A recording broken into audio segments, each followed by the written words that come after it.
going to call it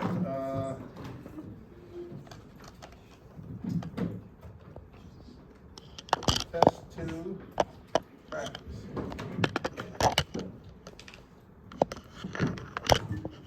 Create. And then I'm going to put in some new data here. All right. So now I'm going to go to Canvas and go into Files. This is where you can find it. It's going to be Test Prep. It's going to be the Excel file here, DMA Hypothesis Testing Practice Data. So I'm just going to download that and open it up.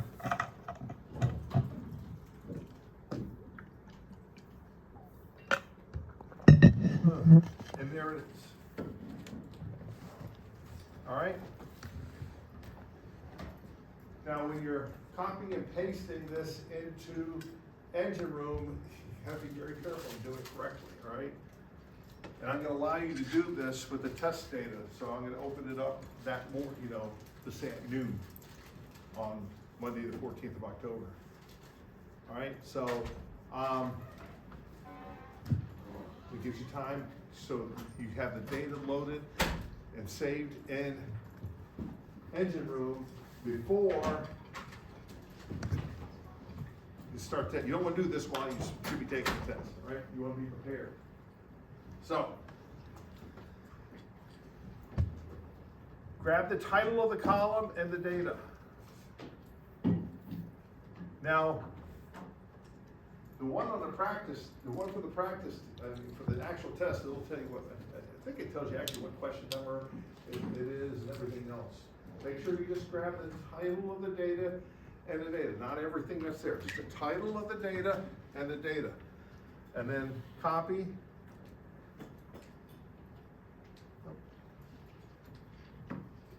And, all right, hold on. And then go to Engine Room and make sure you're in row 1. All right, you see that dark line? Pointer. See this dark line? So row 1 is the title. After that, this is the data. So make sure you're in row 1 and then hit copy paste. There it is. All right, then go back and get the rest. All right, days and condition.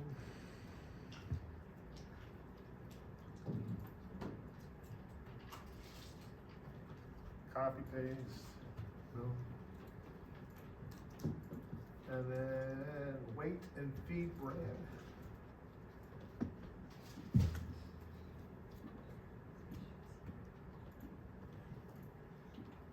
And then finally, with and without shoes.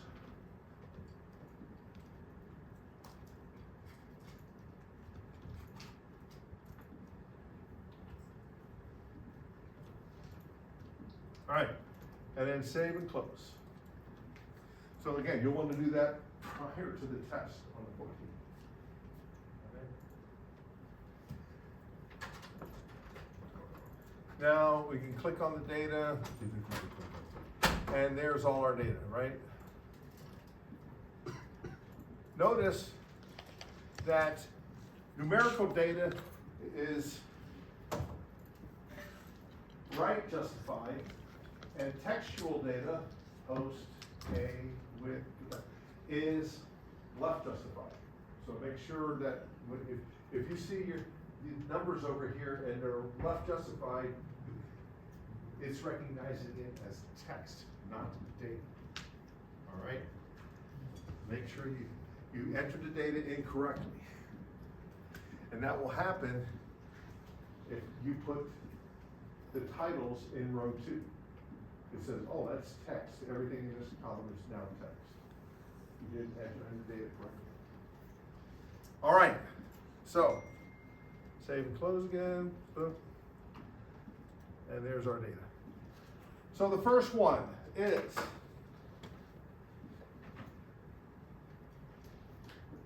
I want to launch a projectile,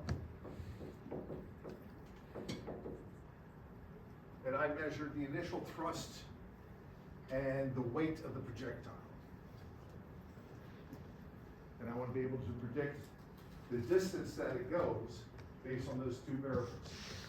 The initial thrust given to it and the projectile weight. So what's my response variable? Yes? Distance. Distance. Continuous or discrete?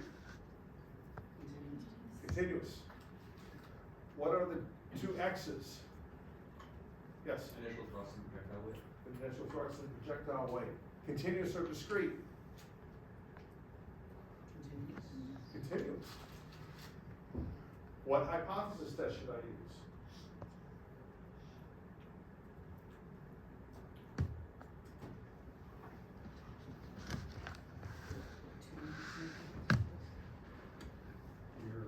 Look at that 4 blocker right here. Continuous, continuous. We didn't do that.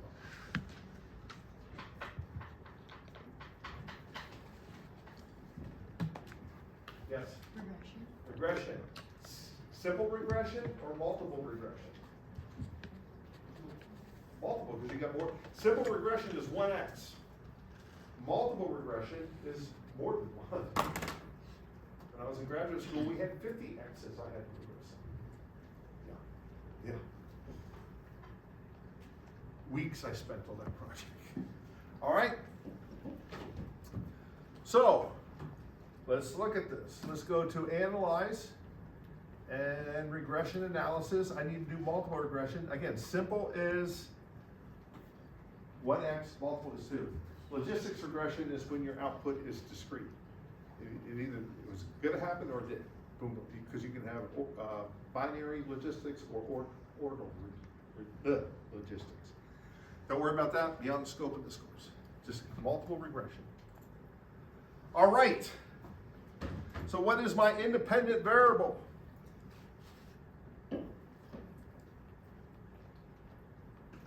I don't have it on here. Let me scroll up a little. What's my independent variables? Initial thrust.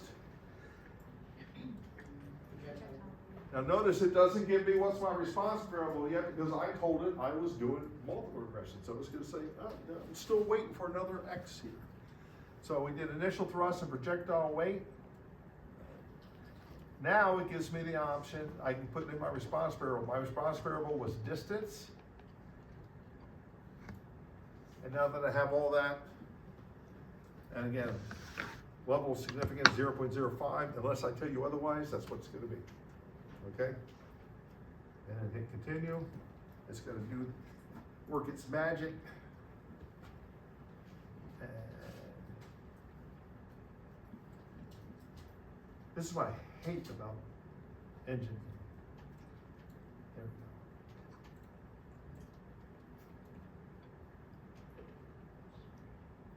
Why did it do that?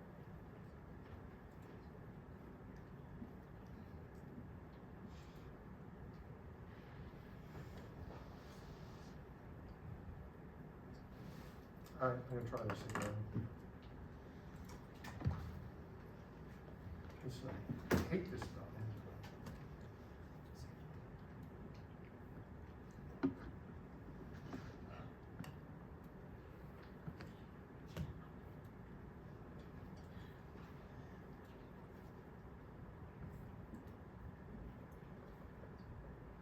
See, how do you get up there? I don't know.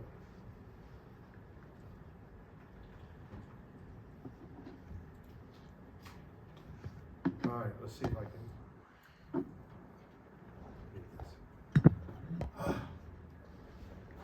Anyway, so there's my equation right here. Distance equals 67.92 plus 2.7 times the initial thrust. Makes sense. The more thrust, the further it should go. A positive, right? And then it says minus 7.167 tons projectile weight. All right? Which is makes sense. The heavier it is, probably least further, so it should be negative. So I'm happy with all that. What is my R squared here? What is that telling me? What's my R squared telling me? Any of these questions I can ask you on the test. Yes? How correlated the X and Y are, or how good of a predictor? How good of a predictor? That's true. I went in layman's terms though.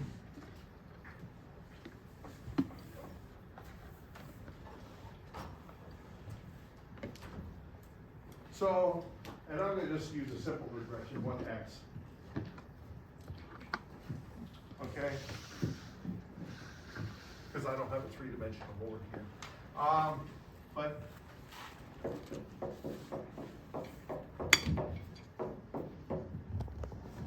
if I look at the total variability of my data, this is my average y, okay?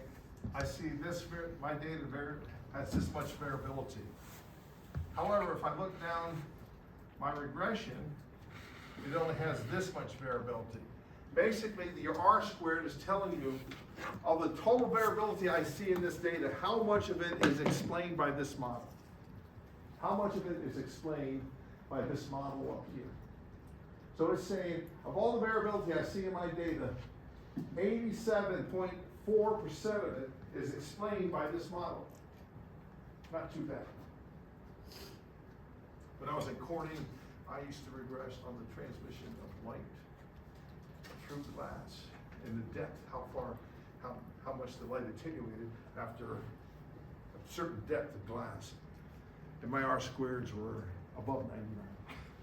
Because it was a physical property. They were incredibly high. Anyway, this tells you how much of the total variability is playing. Now, here's my formula right here. 67.92, this is my estimate. These are my estimates. These are beta naught, and this is the coefficient for initial thrust, and this is the coefficient for projectile weight. And here is the error. I'm always testing to see. For regression, you're testing this hypothesis.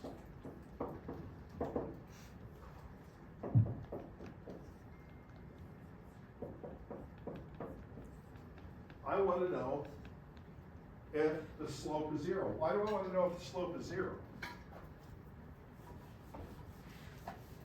Why is that such a big deal?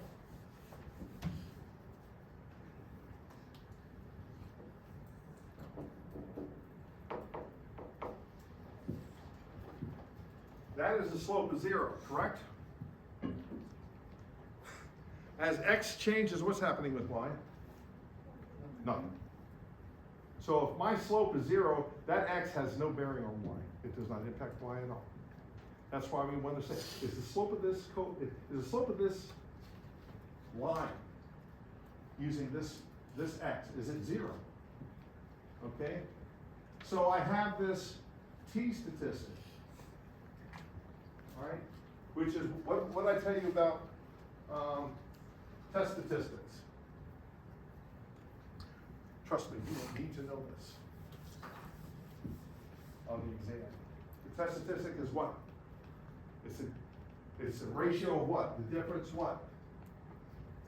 The difference between the variability within, or between versus within. Yes, it's the variability between with the z. So, I erased the null alternative. I want to know if this slope is zero, so I have 2.7.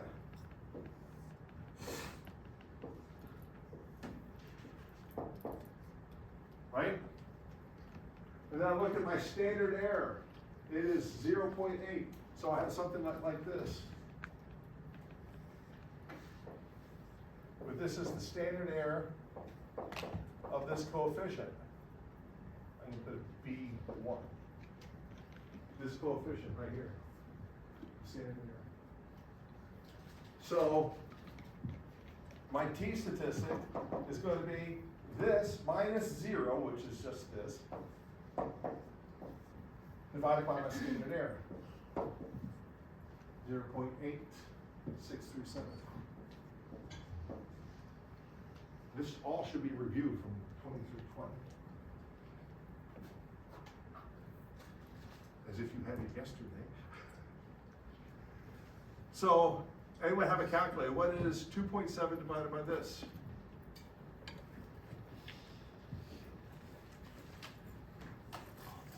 I'm gonna guarantee you. It's 3.126, yes. 3.126. That's a fair question on the exam. How many standard deviations is this coefficient from 0? 3.126 standard deviations. That is a fair question on the test. How many standard deviations is this away from 0? 7.11. The negative, it doesn't matter if it's negative or positive, it's still, how far is it from 0? That's why this is a negative value. It's this negative value divided by this. Or almost 5, it's negative 5 standard deviations away. Hence why this p-value is less than this one. What's my confidence that initial thrust, this coefficient, does not equal 0? What's my confidence in that? Not more than that. What's my confidence in my alternative hypothesis? Is your hand up? 97.39. Pardon? 97.39%. Yeah, it's this value here. 1 minus this value here. 97.39? 97.3. That's my confidence that this value does not equal 0. Again, all these are fair questions on the exam. I'll ask you any one of these. Any one of these. So you have to know how to be able to not only do the regression, but analyze the results. All right.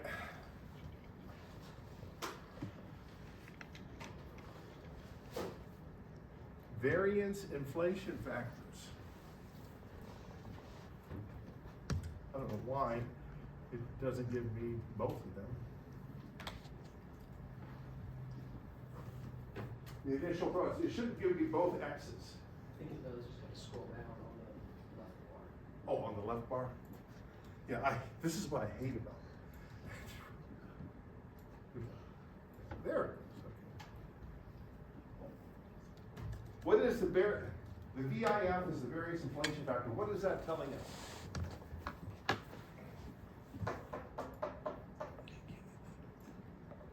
It's telling us if there's a correlation between the two X's. That's why we should have both X's in. Okay?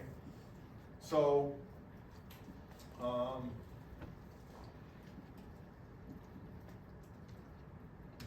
if they're completely independent, your variance inflation factor will be 1.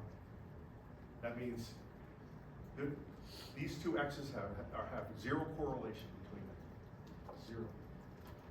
Okay? Because what is the variation factor telling us? It's saying, remember that standard error I did up here, this one down here? How much do I inflate that by? What's my variance inflation factor? How much do I inflate this by? And if it's 1, it is what it is. But if the X's are highly correlated, that number gets bigger. 1 gets bigger. It could be hundreds, it could be thousands.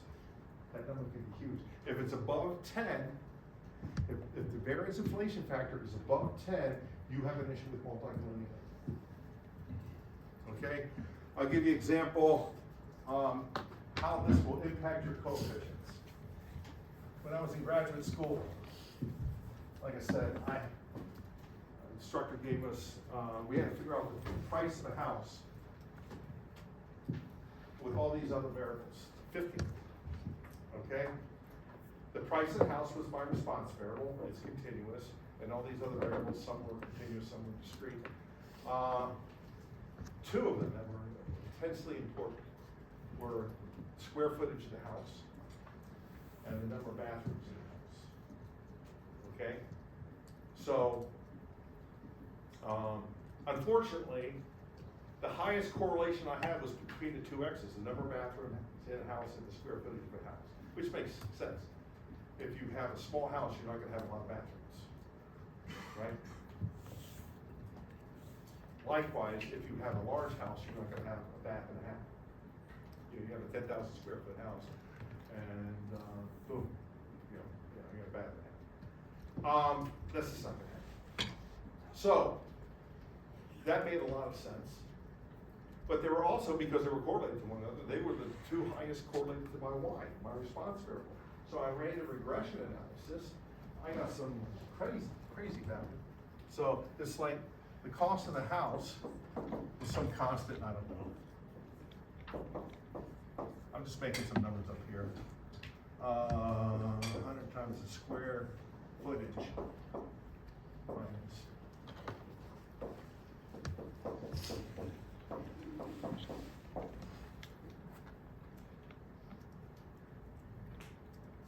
So I got a negative coefficient in front of the number of bathrooms. Does that make sense? So if I want to increase the cost of my house, how many bathrooms should I have in it? 0. Here's a Sears catalog, there's an outhouse in the back or so. Right? 0. Again, that's nonsensical. It's saying, in order to maximize my response variable, I need to lower this number. Because if I put 1 here, I just lowered it by 20. If I put 3, I just lowered it by 60. It's saying, put 0 bathrooms in your house. And the problem was because there was such a high correlation between square footage and it increased the variation in that coefficient to the point where it actually changed the value of it. It changed the sign of it. It went from positive to negative. The issue with multilinear, I don't understand the relationship between my X and my Y anymore, because it's saying there's a negative correlation. That is not true. And the issue is due to multicollinearity. Okay? That's the problem. And to look for this, you just look at the variance inflation factors. Okay? The variance inflation factors. If the variance inflation factor is above 10, you have an issue. Okay? Correlation between them is 0.9 or higher. Between those two X's is 0.9 or higher. Okay? And if it's below, even if it's, to me, when I did this, I didn't want any number greater than 5, but if all the textbooks say 10, so I'm going to do that. But to me, it's even 5 or greater. That's high. I start getting nervous at that. All right? What was It's like what? a short statement. I get nervous at that point. No, it was like 0.9. Oh, the correlation coefficient between the two X's is 0.9. You don't. You don't need that? I'm not gonna ask you to count for these. I mean the variance.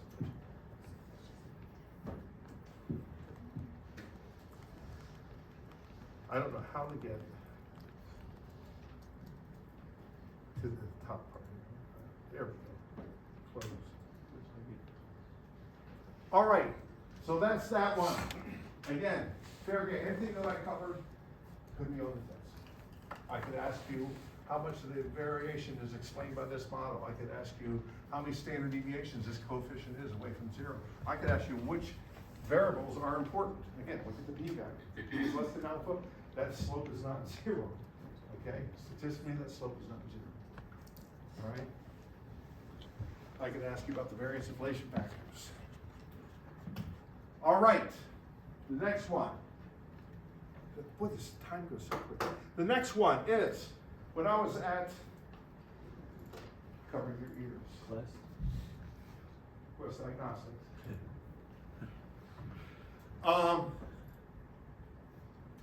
At the Chantilly lab in Virginia, they did cystic fibrosis test.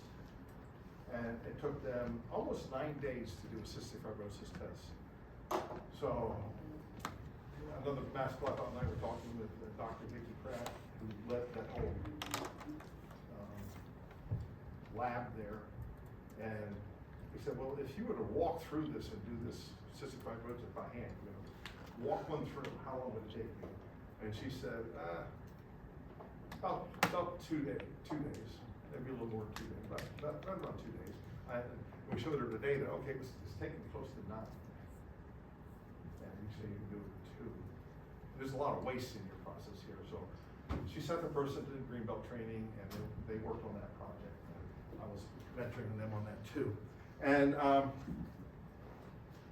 so we said we could reduce it by more than 50%. So the original time, the mean before, it was like 8.9 days, call it 9 days. If I'm gonna reduce it by 50%,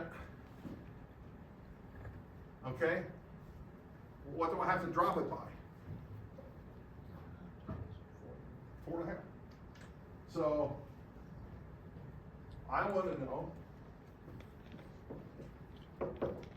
the mean, which should be larger, before or after? Hopefully, if I did my job right. My mean pre the project minus the mean after the project is greater than 4.5. How else could this be written? Because I don't know the way the software is going to do this. So it could also be the mean post minus the mean pre is less than a negative 4.5. Does everyone see where I got that? Because you're going to have to on the test. Okay, I say we're going to reduce by more than 50%. Well, 50% is that I reduced it by 4.5 days. Okay, when I say I'm talking about the project, everyone on the project. We're gonna do it. We're gonna knock 50% off. So again, the time it took to do the exam before we did this project better be greater than that. So I put the larger one first, minus the smaller one, and it's greater than what I had in my narrative, 4.5 days. And then because I don't know which way, I need to look at the other way too, where I put the smaller value first and the larger value second, and then that means it's gonna be less than a negative 1.5. Either way, all right? Because I don't know which way the software is gonna analyze this. Some softwares do it alphabetically. Someone says, well, you put this one first, this is what I'm gonna use first. You don't know. That could be, I have no idea. But what's my response variable here? Yes? How long it takes to do Yes, the number of days it takes me to do it. Continuous or discrete?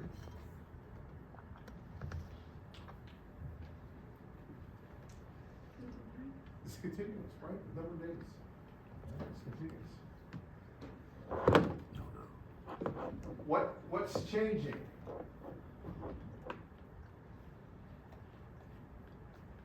What's the X? The two things that I'm looking at. What's changing? Before and after the process improvement that we did. Okay? Continuous or discrete? Discrete. It's discrete. What test would I run? This is what we did Wednesday, right? What test would I run? I got a continuous variable. When my response variable is continuous, I have an X that's at 2 levels and it's discrete. What test would I run? Not a pair, because these have nothing to do with one another. Before and after, we're continuous. 2 sample t test, right? I think you said that. 2 sample t test. All right, so let's look at it. Analyze. Parametric. 2 means test. Okay? Data variables. So I have the number of days.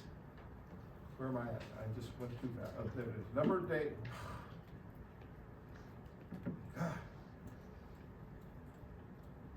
Okay. Try this again. Why won't this work? I hate engineering for this.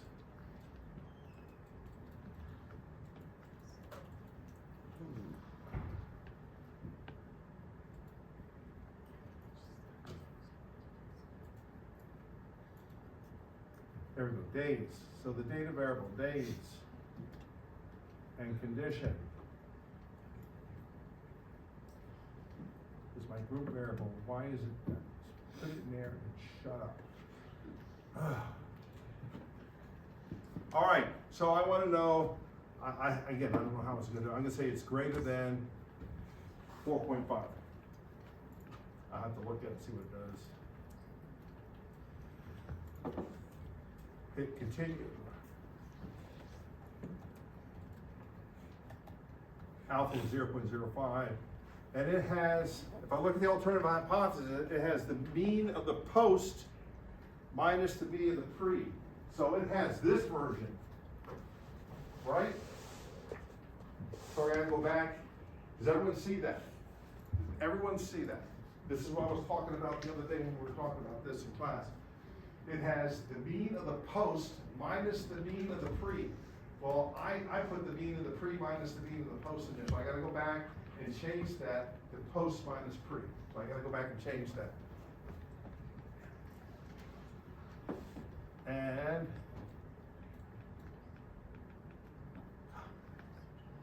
This is the pain in the ass. it is a pain in the ass.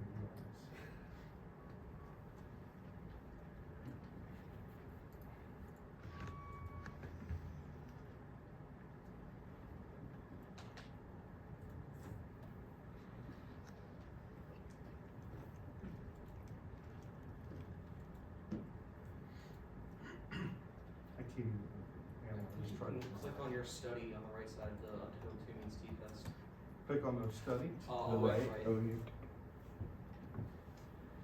Engineering. Close all studies. There we go. I don't know why this is still here.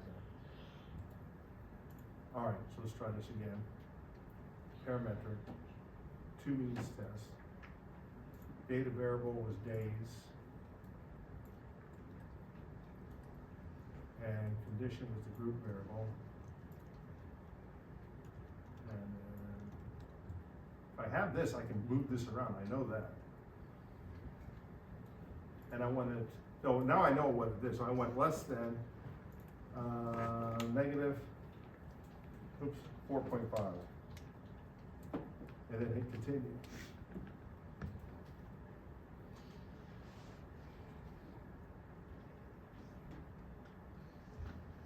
Okay. Can I scroll the mouse? Like the scrolling part? I'm trying to.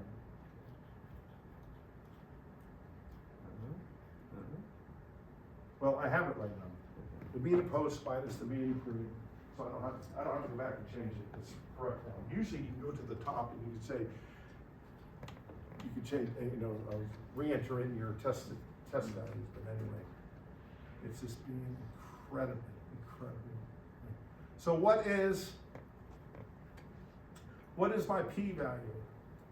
I like to come up here and maximize this too, get rid of everything else, but it won't let me do that either, and I'm afraid of it. So my p-value is what?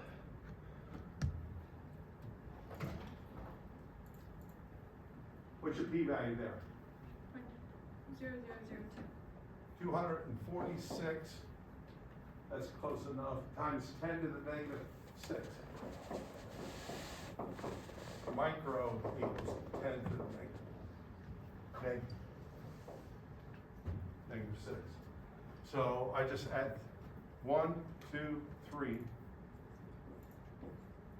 4, 5, 6. I put the 0 here and get rid of this.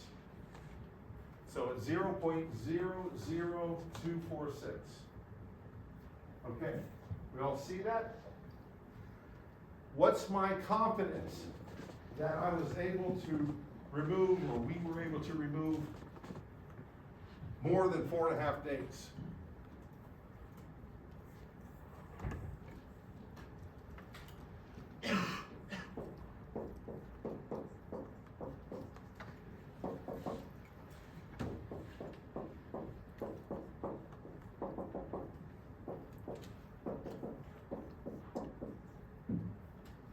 So 99.9754.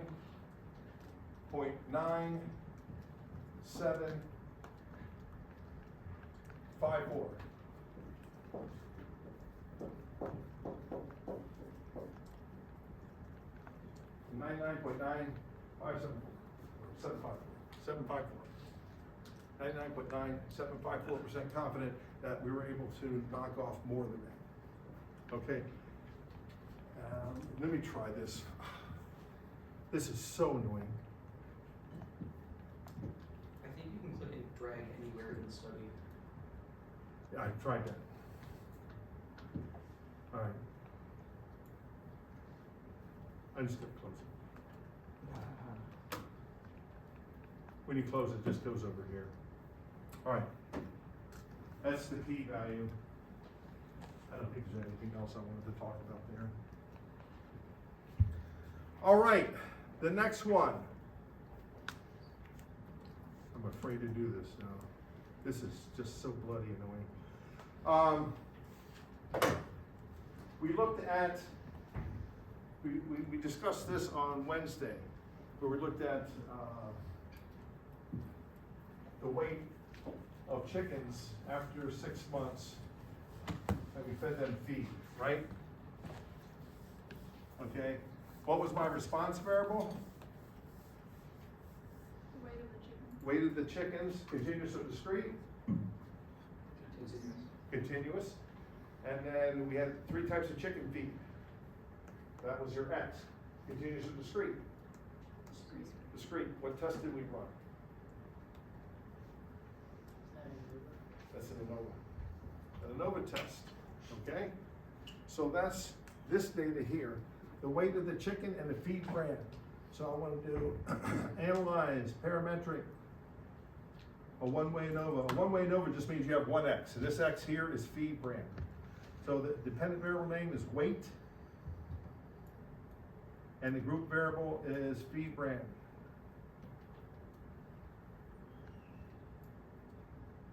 Usually you have to grab the blue, what the hypothesis, the blue one, the hypothesis you're running to move the whole thing. I don't know why. It's being so difficult here. Not equal to everything, and level of significance 0.05, and continue. There. Maximum, I love the maximum. Put everything on one. I don't want to see everything. So here's what, remember I said you can go back and change, remember I said I had to go back and change it from greater than 4.5 to less than negative 4.5? Typically, you're able to do that by going back to test setup and changing that variable. I couldn't do it there because for some reason it would not let me see that. This is my pet peeve with this software. It's so temperamental. But I do like how it just gives you everything here, right? It just, this is the nice part. It just spells it out. Here's the alternative. It puts it in English. The means of the levels of treatment are not all equal. The means of the treatment are all equal. Okay, cool. All right, so what's your conclusion? Are they equal or not? How can you tell? The p-value is less than alpha. The p-value is less than alpha, absolutely, right up here. Boom. Okay, no, they usually have it bolded, but everyone's the truth. They have it bolded. Okay, this is saying something's different. It doesn't tell you what's different. It just said at least one of them is different. It is not telling you which one it is. So after that, remember from 2320, what did you do after that? You did a post hoc analysis, right? And it was called a Tukey, post hoc analysis. Well, it does it for you right here. Right down here. I think if you scroll down a little bit, you'll probably see it. If it allows me to scroll, there we go. It doesn't say it's a Tukey, but it is. Oh, here's the Tukey. Yeah. It is a pairwise comparison. So if I subtract two means,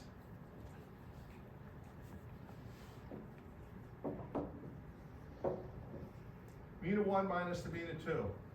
And so if they're the same, what's the answer going to be? 0. Okay? So if I say, oh, well, here's the difference between the two, but here's my confidence interval, because these are statistics, these aren't population parameter, it should be X1.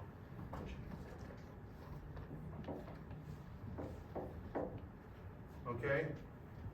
In this particular case, here's 0. 0 is not in that confidence interval, it's always positive, so what is that implying? At all ranges, there's a. Yeah, it's saying that this is always positive, so x1 is greater than x2. Right? Another option is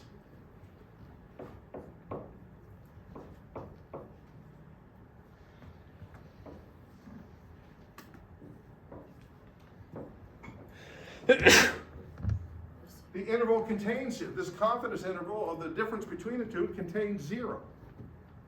Okay? If it contains 0, 0 could be the population parameter. So if it's 0, what does this imply?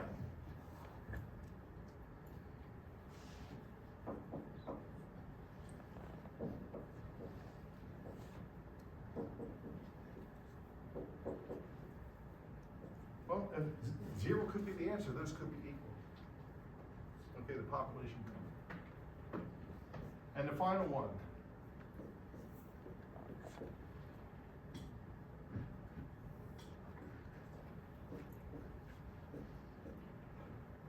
The confidence interval is always negative. What does that imply?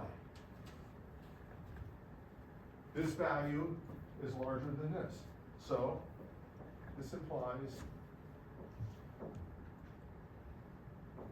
the mean of 2 is greater than the mean of 1. Does everyone see that? So that's your 3 options. So after the ANOVA said something's different, I now have to go say, well, what's different? I have to look at the pairwise comparisons here. So when I look at them, I see that B minus A is always positive. So what's greater? B. How about C minus A? C minus A contains what? 0. So those two could be the same. I gotta say they're equal. I can't say they're different. How about C minus B? It's always negative. So which is greater? B. All right? So in this particular case, A and C are the same, but B is greater than both of those. A is greater than B. Excuse me, B is greater than A, and B is greater than C. Now you can sort of look at it here with the box and whisker plots, okay? There's A, there's B, and there's C, and obviously B is higher than them. You can also come over here and look at the means, if it gives them to you. Here they are. So the mean for A and C, 34.8735, and B is 39.73. So when you're looking at this, what feed brand would you give your biddies? B. B. Okay? That's an ANOVA. All right? And then finally,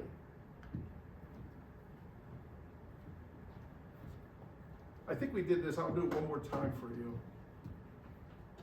Let's exit the max mode and close this one out. We looked at the coin flip one. We did that one yesterday, right? Well, Wednesday. And that was a 1 proportion test, right? And this was the coin flip here.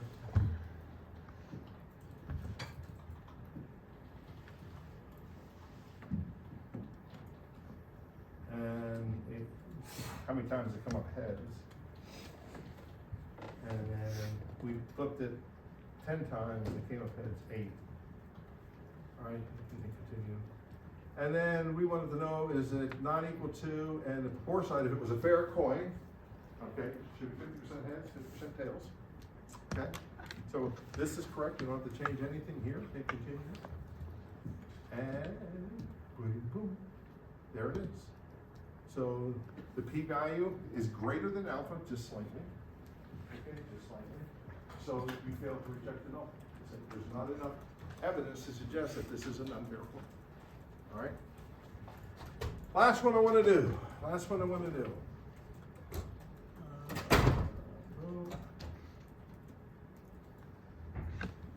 talked about measuring people with and without shoes, correct?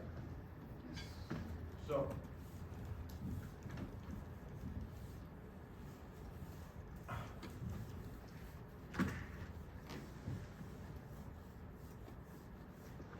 With and without shoes. All right. So my response variable is what?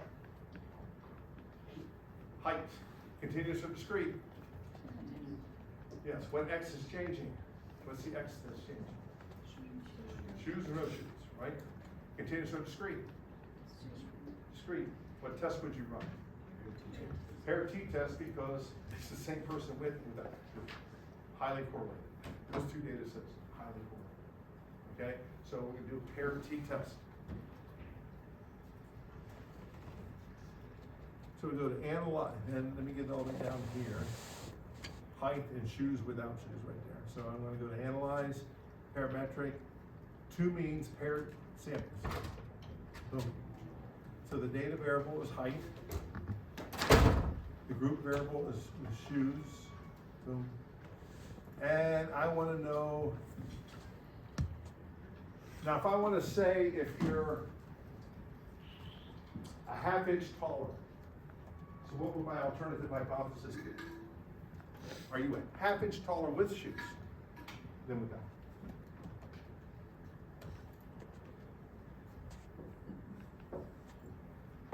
What would my alternative be? Which is the higher mean, with or without? With. So I want to put that first. Which means this is with. And I want to know, are you more than a half inch taller? So what do I put here? Greater than 0.5. Greater than 0.5. I don't know which way the software's going to do this. I'm going to write the other way around. We're going to put the smaller mean first.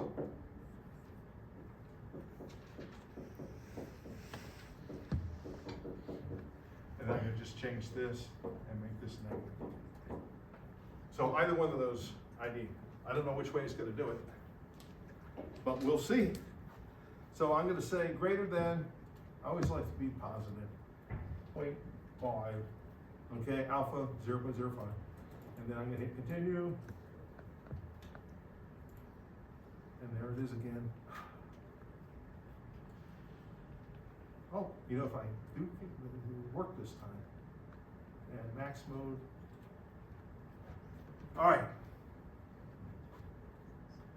So, what does it say? The mean with shoes minus mean without. So, good, okay. I can get rid of this. This one is given to me in this form. That's the way I put it. So I put greater than 0.5, boom, everything works out. Okay, what's your confidence level that you are more than a half inch taller with shoes than without? Yes? 99.72, no, 99.970. 99.7. So it's gonna be 1 minus. Yeah, it is.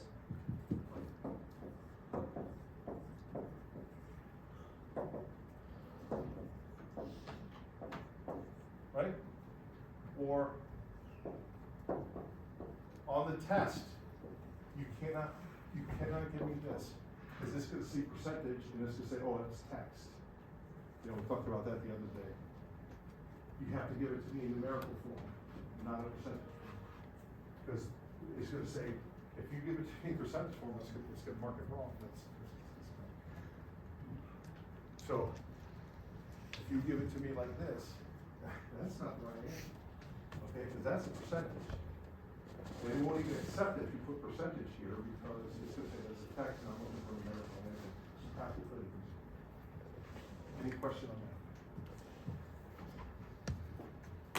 Yes. So I may have missed this, but are we gonna run a like a Moresteam like solver on one of the problems, or are we gonna run engine room? Yeah. In the first test? 5 problems, so raw Moresteam. Okay. I made a mistake. It was 6 problems and it's 86 points. So 43% of your grade is what we're just. That's running it and then interpreting. Running it and interpreting it. care about the math, like 2320 got into all the formulas, I don't care. Do you know what tests to use? Can you run the data and interpret the results? As working in 6 Sigma, even in business, doing business statistics, that's 99.9% of what you're gonna do. Math behind it, I don't care, okay? If I was teaching statistics in the statistics department, we get into the math. I'm teaching business, teaching statistics, the application of statistics in business, I don't care about that. Okay, we'll learn the math, we'll take a course in the statistics department. You will get more math than you'll ever, you'll wish you knew. Okay? Any question? It's the application I'm worried about, not the math. Any questions? So how would a question be worded? So it would have like a, basically a prompt and then it would have a data set?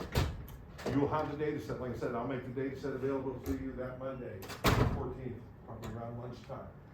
Copy and paste it into Engine Room. Okay?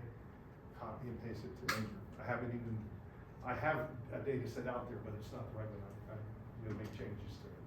So there's a data set that's out there, but yeah, I'm gonna make it unavailable, and I'm gonna make some changes. I'm gonna run the analysis and come up with all the right results, put them in, change test. The practice test is available. Practice test is available now. It would be foolish not to take that practice test. I'm going to tell you that right now.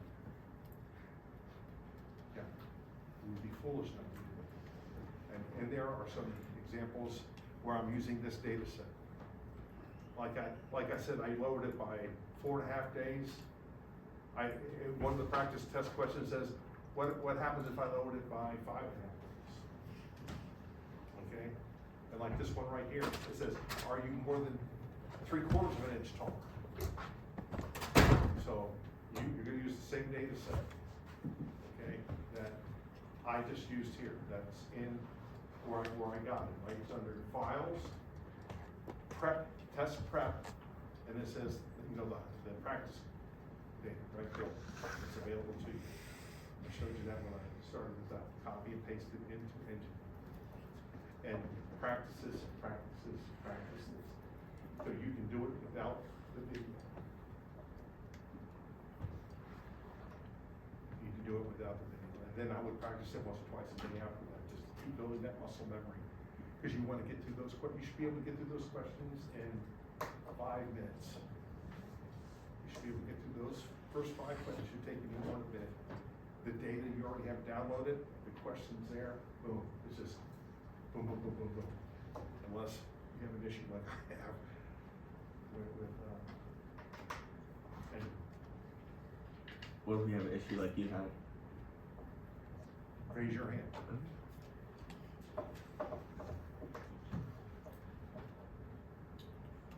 But should take you no more than 5 minutes to get through those questions. Yes? So just to make sure I understand precisely, so Monday, you're publishing the data set. Not this Monday. But the Monday of the test. Yes. The Monday of the test. So the data set will not change, but the questions we're answering dependent upon the data set. The will data change. set could change, yeah. Okay. Yeah, I'm gonna go in there and make changes to the data set, and then I'm gonna run the analysis and put in the appropriate values based on the new data set. So, absolutely. But the data set will not change from when I posted on that Monday the 14th around lunchtime. I just want to give you time before class to come and before class to download the material into whatever software package you're going to use. If you want to use Minitab, use Minitab. If you want to use Engine, use Engine. What time is lunchtime for you? What's it, noon? It'll be done before, but it's going to take you, 5 minutes to do that? Hopefully. If you don't see it up there by 1, someone text me. Yes? The test data will be under test data. The data. I got one, but I don't trust it. I'm gonna do these schedule.